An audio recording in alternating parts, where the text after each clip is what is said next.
मैं वीरेंद्र जी का रुख करता हूं, गोरखपुर से हमारे साथ जुड़ चुके हैं और इन दिनों उधर ही ट्रेवल कर रहे हैं। वीरेंद्र जी, स्वागत आपका हमारे साथ जुड़ने के लिए। आपने अभी आज मुख्यमंत्री जी का भी इंटरव्यू किया। मैं आपसे जानना चाहता हूं कि मुख्यमंत्री से बात करने के बाद आपको क्या लगा, वो कितने कॉन्फिडेंट हैं? और उन्होंने तो 200 से ज़्यादा सभाएं की, रैलियां की।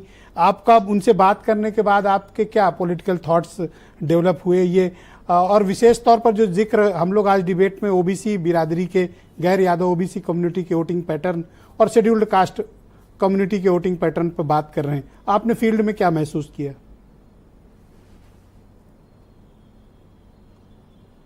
ब्रजेश जी, ये जो गोरखपुर का इलाका है ये योगी के प्रभाव का इलाका है। वो मुख्यमंत्री हैं, वो पूरे प्रदेश में भाजपा के एक बड़े नेता हैं, लेकिन जब गोरखपुर मंडल में आते हैं तो योगी का नाम चलता है। पूरे देश में मोदी का इफेक्ट है, लेकिन गोरखपुर का जो इलाका है जिसमें गोरखपुर, महाराजगंज, कुशीनगर, बांसगांव, सलेमपुर, देवरिया, बलिया, यहाँ पर योगी की काफ़ी अच्छी पकड़ है। अपने जाति के जो बात आती है, खासतौर से गैर यादव ओबीसी की बात आती है, तो गोरखपुर में योगी उस पर हावी हैं। लेकिन काजल निषाद जैसे गोरखपुर में लड़ रही हैं तो निषाद अपनी जात के साथ यहाँ वोट देने को तैयार है। वहीं प्रवीण निषाद को, संजय निषाद को वो संत कबीर नगर में कमल के फूल पर देने को तैयार है। इस बार के चुनाव में आप ये बात महसूस करेंगे कि अखिलेश यादव ने 13 कुर्मी समाज के लोगों को टिकट दिया। जहां टिकट मिला, संगम लाल को भाजपा ने टिकट दिया तो वहां पर भी पटेल को टिकट दिया। प्रतापगढ़ में आपने देखा होगा सपा ने। जहां टिकट मिला वहां पर लंबा खेल हो गया और वहां पर वो कम्युनिटी गई तो एक अखिलेश यादव के साथ एक ये फायदा हुआ कि यादव और मुसलमान की भरपूर मात्रा के साथ एक अदर बिरादरी का वोट वो खींचे।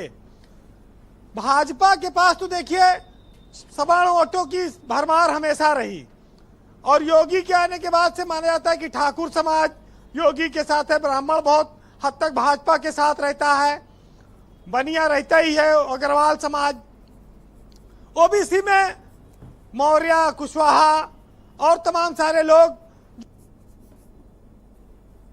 मोदी के नाम पर आए। 2024 में आज हम खड़े हैं तो यहाँ पर एक अंतर जो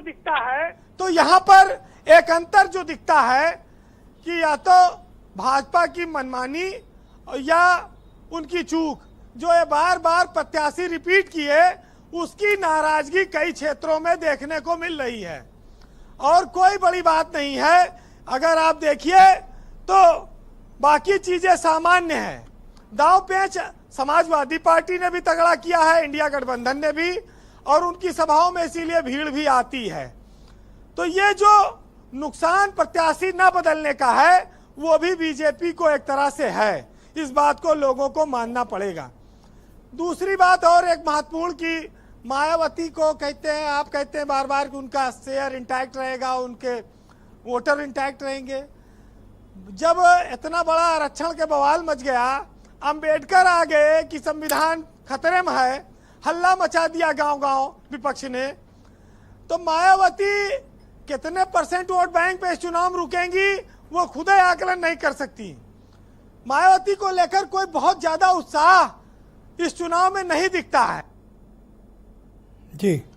बहुत बड़ी संख्या जो दलित समाज की है वो भाजपा और इंडिया गठबंधन के बीच बढ़ सकती है। और अगर सपा को दलित देने में असहजता महसूस करता है तो कांग्रेस को दे देगा कई जगह, वहां उसको उतनी तकलीफ नहीं होती है। तो हो सकता है कि ये भी हो जाए। अब बात आती है पुत्र मोह की। एक छड़ी पे पुत्र मोह फंसा है और एक मछली वाले पुत्र मोह में फंसे हैं। एक संत कबीर नगर में है, एक घोसी में है। और लीडर और लोडर बनाने की उनकी एक कहानी भी है, वो भी आप जानते हैं। अच्छा, आजकल बड़ा इंटरेस्टिंग उन्होंने मुंह बंद रखा है, होगा। कोई इंटरव्यू नहीं दे रहे हैं। अब किसी ने समझा दिया है कि बोलोगे तो कांड होगा, किसी से बात नहीं कर। पुराना वीडियो सब बाहर आ जा रहा है ना, पुराना वाला। अब एक आई मिर्जापुर से अनुप्रिया पटेल, वो भी केंद्रीय मंत्री रही 2 बार, और राजा के उन्होंने क्षत्रिय समाज का काफी नाराजगी फैला दी। तो जो भाजपा से लोग नाराज नहीं थे वो अनुप्रिया से नाराज हो गए। इस चुनाव में ओबीसी को, इस फैक्टर को कुछ अलग अलग सीटों पर अलग अलग फैक्टर से जूझना पड़ेगा और ये बीजेपी के लिए एक बड़ी चुनौती हो जाती है जब आप इसको संपूर्णता के तौर पर विपक्ष की ताकत को देखते हैं कि 10 साल हो गया। तो ये चीज आप महसूस करते हैं वीरेंद्र जी कि ये अनुप्रिया पटेल के लिए बहुत बड़ा एसिड टेस्ट होने जा रहा है। इस चुनाव में उनके दमखम की परीक्षा होगी कि जिस बिरादरी से वो ताल्लुक रखती हैं कुर्मी उनके साथ हैं या नहीं, चाहे वो मिर्जापुर हो, रॉबर्ट्सगंज हो या फिर जो बीजेपी के प्रत्याशी हैं उनको कुर्मी वोट दिलाना, ये उनके लिए एसिड टेस्ट है। बिल्कुल है। ये वो केंद्रीय मंत्री रही है 2 बार, इस बार उनके सियासत का बहुत टर्निंग पॉइंट है और ये पंगा अगर राजा भैया से उनका ना हुआ होता तो वो आसानी से चुनाव जीतती, लेकिन बीजेपी के मूल वोट को नाराज करके वो अपने लिए उन्होंने एक मुसीबत खड़ी की है। देखिए, समय की एक चक्की है, जब वो चलती है तो समाज में चाहे बंटवारे की बात करो चाहे जितना करो, वो ऐसा बारीक पीस देती है कि पता नहीं लगता है आपको कि जमीन कब खिसक गई। तो कुछ लोगों के साथ ये स्थिति भी आएगी, लेकिन ये जरूर है कि आज के दौर में 2-4 दिन का चुनाव बचा है। राशन वाली बात लोग भूल गए हैं, मुर्गा मछली पे चल रहा है मामला। 4 दिन बाद फिर राशन, घी, नून, तेल की बात याद आएगी लोगों को। वैसे जहां चुनाव हो गया है सर ब्रजेश जी, एक समस्या इधर पूर्वांचल में यह आ गई कि पूरे प्रदेश और दिल्ली तक के नेता इस 8-10 जिले में जुटा हुआ है।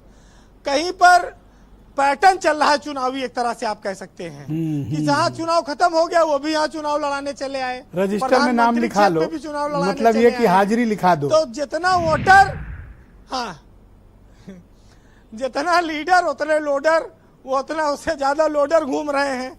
तो ये जो चीजें हैं ये आपको देखने को मिलेंगी।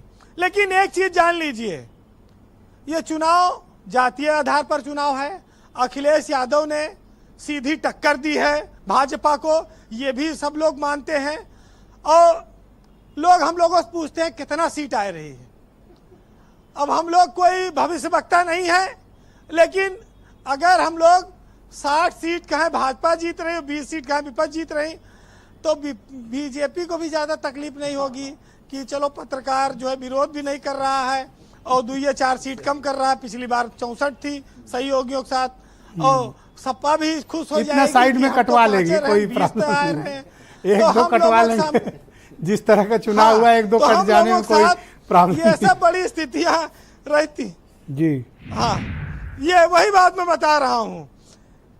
वैसे चुनाव चल रहा है तो एक आदमी नालम गिर गया रहा तो डॉक्टर के पास गया, तो डॉक्टर ने पूछा कि ये बताओ कि तुम नालम कैसे गिर गए थे, इतना शराब पी लिया कि तुमको नाला नहीं दिखाई पड़ा? तो कहीं नहीं डॉक्टर साहब, हम रोड पे चल रहे थे तो गटर का जो ढक्कन था वो खुला हुआ था, हमें लगा कि जो सोशल डिस्टेंसिंग में गोलवा बनावत रहे कोरोना काल में ये हुआ है, बस हम पैर रखे सीधा गटर में चला गए, वहीं टूट गया। तो ये सोशल डिस्टेंसिंग वाला जो गोला है अभी 3 दिन नशा सवार रखेगा, फिर देखिएगा। जी जी, कंक्लूड करें वीरेंद्र जी। एक बहुत मशहूर साहित्यकार हैं डॉक्टर हरिओम पंवार, उन्होंने लिखा है कि भूख का निदान झूठे वादों में नहीं है, सिर्फ पूंजीपतियों के फायदों में नहीं है। भूख का निदान जादू टोनों में नहीं है, भूख का निदान कर्णधारों से नहीं हुआ, गरीबी हटाओ जैसे नारों से नहीं हुआ। भूख का निदान प्रशासन का पहला धर्म है और गरीबी का देखभाल करना सिंहासन का पहला कर्म है। तो पांव के छालों को देखो, कांटों की बात न पूछो और बंजर धरती की पीड़ा जानो, कैसे हुई बरसात न पूछो। बहुत शुक्रिया वीरेंद्र जी, आपका बहुत बहुत धन्यवाद।